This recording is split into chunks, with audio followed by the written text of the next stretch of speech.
Well, we are very happy to have as a guest on Florence School of Regulation Highlights, Kate Konschnik.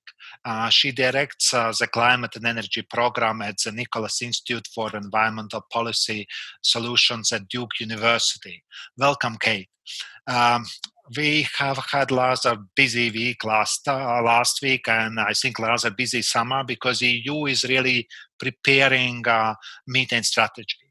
I don't know how much you have had the chance to follow the debate that was by stakeholders, but it's rather interesting developments. And so we will try to embrace your knowledge really to help also from our side to put a good impact that the strategy definitely is success. So we also have had a new seminar on aerial measurements and also for satellites. And Maria was the one that chaired the regulatory program. Maria, so could you start with the questions to Kate, please? Yes, thank you very much, Andris. I will start with the very broad question. So we discussed a lot about the potential role that satellites and aerial measurements can play in methane emission reduction. Do you think they can provide the step change in the way we reduce methane emissions and in the way we design regulations? Yes, first of all, thank you so much for having me here. I really appreciate talking about this important topic with you. And yes, since EU is on the cusp of exploring new ways of approaching methane abatement, I'm excited to be part of the conversation. I do think that aerial measurements, including satellites, hold a lot of promise in 3 areas. At first, a caveat, of course, it will depend on how accurate and how precise the measurements can be, which we've already seen vast advances in recent years, and I can only expect that that would continue going forward. But the 3 areas I see are detection, measurement, and then the ability to be more creative about the regulatory approach that we take. So with detection, and that's probably the most obvious, is we're already seeing in the field, whether it's drones or planes, the use by companies and by countries to fly over facilities and determine if there are leaks. Those leak detection surveillances don't necessarily determine the amount that is leaking, but just detect hotspots or problems that you can then follow up with on the ground. Really critical, especially when you've got facilities in remote areas, offshore, or just a lot of facilities in one particular location, and it's hard to go component by component to find leaks. Having that aerial view really speeds up the process and finds the problems. As far as measurement, as we're getting better technology with our aerial surveillance, we're able to actually detect not only detect the leaks, but figure out their magnitude. And at that point, it becomes a really helpful, particularly as you start to get satellites that can provide sort of top-down measurements over a period of time. Right now, we're sort of limited by the fact that we'll have one airplane flight over a facility, so what happens on that particular day at that particular hour may not be representative of the leakage that we see over the course of a year or over the course of a day at that facility. But as we start to get the ability to measure multiple times over a period of time and capture all those different changes that we see throughout the day and throughout the year, we can really start to use these aerial measurements to back up or even adjust our bottom-up inventories that states and countries and companies are undertaking today. And so we could refine our inventories. And then finally, I think a lot of the regulation we've seen so far about methane abatement has been pretty command and control, very specific, take this leaking valve and replace it with a valve that doesn't leak. That is thorough, but it doesn't necessarily have you spend the dollars in the most effective places. Not all of those valves are leaking at the same rate. What is keeping us from having a more flexible regulatory approach is the fact that we don't really know what our methane emissions are today. And so as we get a better sense of that, we can be more flexible. 2 examples. One that might be relevant to Europe, given that outside of the North Sea, you're largely a downstream natural gas consumer rather than producer. And so you have to think about ways to use that consumer power to make change at production sites outside of the EU. Thinking about that, you might consider something like California has done with its fuels. There's a low carbon fuel standard regulation where they set a sort of average across the fleet, the amount of carbon intensity they will allow each year, and it gets tougher each year. And what they do is they deem the amount of carbon intensity that's baked into fuels that cross the border. If a jurisdiction outside of California has good measurement and can prove that they actually have cleaner fuel than that deemed measurement, they get to come in at a lower amount, and therefore they can sell more into that market. And so something like that could work for a jurisdiction like EU in the natural gas context. Another example would be a performance-based standard, something like what Mexico is doing right now, where it's instead of saying you have to change all these valves, you say you figure out what your emissions are now, you set a reduction target across the facility for a year from now or 10 years from now, and then you let the operator figure out where the most leaky components are and where to spend the dollars to reduce the emissions. You can only do that if you have good measurement, and so that's where the aerial measurements come in. Yeah, thank you very much, and thank you for bringing up the example of Mexico. I think this is a very good and very interesting case study for us, how to design methane-specific regulation. Let me now refer to your publication, because I've read with a lot of interest your article that is published on climate policy. In the article, you suggest to introduce the North American methane reduction framework. And the framework aims to combine the results of scientific research into the policy cycle, so that to ensure that the policy decisions are made on the basis of the state-of-the-art science. And then I started to think, but how can you do that? You know, science works according to a completely different paradigm than politics, because it's open to new discoveries, it's open to new technologies such as satellites, whereas for the policy and regulatory framework, it's better to stay constant to grant more certainty for the stakeholders. So how can we combine these two words? Yeah, that's a great question. And we were really excited, my colleague Sarah Jordan and I, about writing that, because the science is changing so rapidly in methane, and our understanding of the emissions is really changing. And so we wanted to think about ways that policy could learn from that. And you're exactly right, that's sort of antithetical to a lot of regulators' mindsets and the public's mindset. People want certainty. They want to know that a regulation will reduce pollution by this much, and that it's clear and it's easy to detect whether that has happened or not, whether there's been compliance. There is this growing school of research thinking about adaptive regulation and thinking about how we can make regulatory systems a bit more flexible, understanding that there must be a backstop. At some point, you need to have some certainty that the regulation is doing what it sets out to do.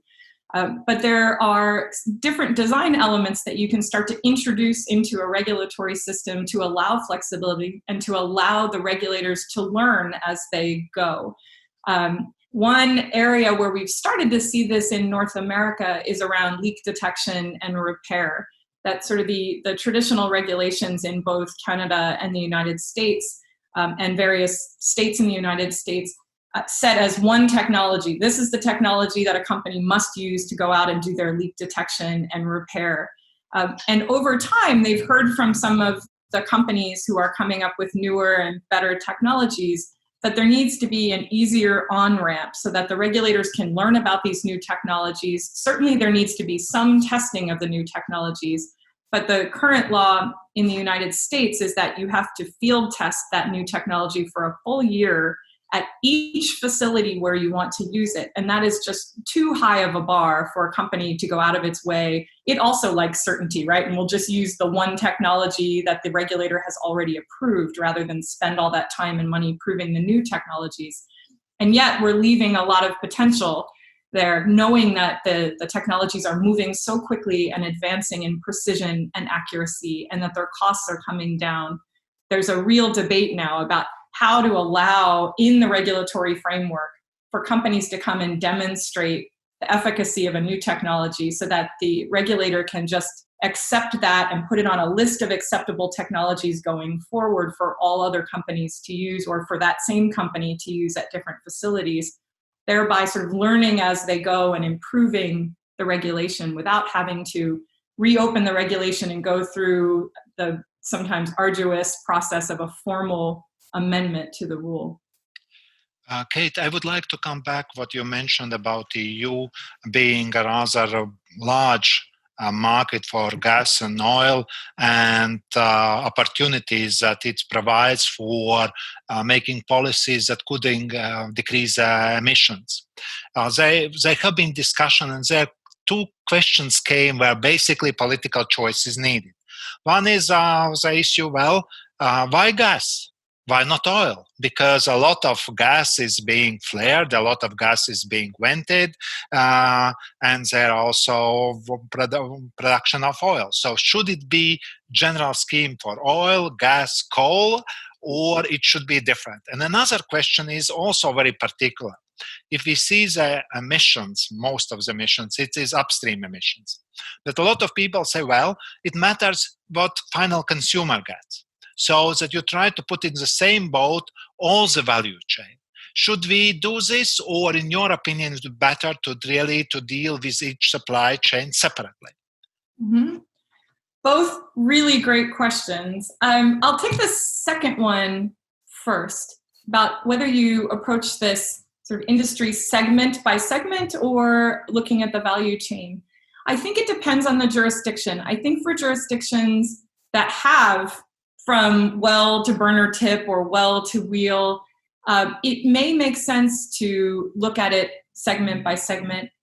One of the things that may dictate that is who regulates those different segments. Sometimes you have more local jurisdictions regulating, say, the distribution lines of gas lines into people's homes or into businesses. So there you just have an entirely different regulator. It tends to be an economic regulator, so you're thinking more about consumer protection and how to make the best, smartest investments to keep consumers safe, but also keep their bills down. That may be in contrast to a more environmental regulator or an energy regulator further upstream.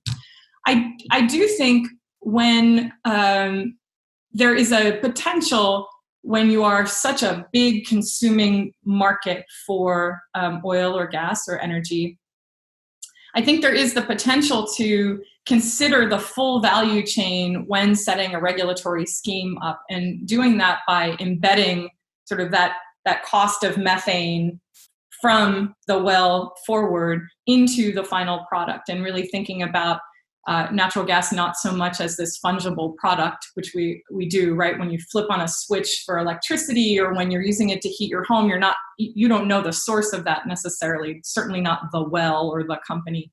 And so trying to work back upwards through the chain and not see this as a fungible product, but see the difference based on how it was produced, whether there were leak detection regimes in place, whether there was flaring or venting along the value chain, so that you really do start to compare sources of natural gas based on these different footprints. And I think that there's a lot of potential there to then drive behavior upstream, especially when you're such a big, important market that producers want to sell into. Now I've forgotten your first question, which is always do we need to take oil in the equation? Oh, yes. Because I would say my opinion, because why gas for me is more important than oil, because I don't see how you could come to clean liquid fuel without gas. So whatever you do, you end up with gas, and for me, the gas is the answer. So why you need decarbonized gas, and about oil, just to sooner or later you will need to replace it. So that's why my interest. But a lot of people argue differently, because each emission matters. So if you address something to gas, they would say, why then you keep oil out of it? Because the EU is also a big consumer of oil and nearly produces nothing in this respect. Yes. Okay, excellent. Yes, this debate is raging, as you know, around the world. It's not limited just to the EU. And I think there are a couple of ways of looking at it. One, There certainly is the sort of short-term versus long-term arguments. And some people have this even about gas, saying at some point we need to get past this bridge fuel, so why are we trying to make it cleaner? As you say, the argument is put to the public even more strongly about, or by the public even more strongly about oil, saying, look, we just need to transition away from oil, so why are we trying to make it clean? I think my response would be the reality is today we're consuming a lot of gas and oil. And if there are readily available technologies to reduce their carbon footprint now, we should do that, particularly when we're talking about a short-lived climate pollutant like methane that has such a big impact on short-term climate effects. So I don't know that it's necessarily either or. I think it's yes and. We should be reducing their impact on the environment while we use these commodities, while certainly looking for lower carbon alternatives. I also think another way of looking at it is just that we really can't get at this methane problem only looking at natural gas. And I do think the focus has been natural gas because we're seeing it as this bridge fuel. But a lot of the big problems with venting and flaring, as you just pointed out in your question, come from co-produced gas coming out of oil wells. And I think there are very particular challenges to capturing that gas, including infrastructure challenges, just investment challenges. Companies are often just targeting the oil and less interested in the gas, particularly when gas prices have been so low in recent years. That's just not where they're making the money out of their well. And so trying to figure out how to align financial incentives with environmental concerns and trying to figure out how to socialize the cost of infrastructure, I think is an important challenge for us to think about. One issue that puzzles me a lot, and in Europe now there have been something also explored, that it is national inventory reports. Because when we compare with, methane tracker from EEA, we see completely different figure. And now the study was also quite interesting, because what they came inside the EU, that even if the data they got have been basically from measurement and other technologies more or less the same, but then when you look at the detail, it was just good luck that it more or less was of the same magnitude. So in whom we trust? Let's assume then satellites will bring us the real picture, but then it will be satellite measurement against the credibility of national government. So will then the satellites provide us this necessary certainty, or quite opposite? It will create a lot of tensions between different nations. How do you see this evolving? Yes, really interesting question. I mean, as with all technology, it's value neutral, right? So it can be good or bad. It can help add to a spirit of cooperation and quest for good information, or it can be a really divisive tool and something that we can use as sort of a, in the United States, we would say a gotcha mechanism of, I knew you were lying, and then I think the satellites can cause great division between countries. I mean, I think what's important is that to think about and recall is just that we're never after certainty. I mean, human beings love certainty, but these inventories are never about certainty. They're sort of the best estimation that a country can do at the time. The UNFCCC, and in particular the Intergovernmental Panel on Climate Change, has these giant handbooks to tell countries how they might estimate these emissions. And a lot of it is a wing and a prayer. I mean, there are emissions factors often generated in North America 30 years ago at a very different time with very different production. And so trying to extrapolate that to other countries, clearly you're going to fall short. So I think if we can use these new technologies in that spirit of cooperation and work with other countries, with our producing countries, with other countries around the world, to sort of collectively go at this in a spirit of let's see if we can improve our estimations, I think that would behoove us. I mean, I think I would rather have this look like the International Space Station, where we're working on science together, rather than a cudgel that we use over different countries to draw deeper divisions and mistrust. And there's an example, I was thinking about this. I used to work for a United States senator who was from Rhode Island, which is a big fishing state. Our fisheries in the North Atlantic have largely collapsed. And this is a very contentious, very emotional issue because historically this is such a big cultural profession. And so the government was out doing estimates and inventories of fisheries that the fishermen did not accept. And in the last 10 or 15 years, there's been this more move to cooperation where the government fishery management staff work with fishermen who actually go out and cooperatively do these inventories with them. It hasn't solved all problems, but it's really shifted the conversation where the fishermen are now also collecting the data. They are part of finding the solution. They are bought in to the inventory. And I think that kind of model could help here. Well, Kate, it's a really good suggestion. Let's hope with satellites we help global community really to buy in, that everybody is in, like your example with fishermen. It's important that none of the nations, especially big producer nation, is completely out of this process, because if they are out, then we could not expect substantial trust in the system. And that was really a great suggestion. In FSR highlights today have been Kate Konschnik. Kate, thank you very much, and we look forward to work with you together, because it's a huge opportunity now with the EU emission strategy. It is something that is new and could things move faster, and perhaps in this spirit of cooperation. So thank you very much and have a nice day. Thank you so much.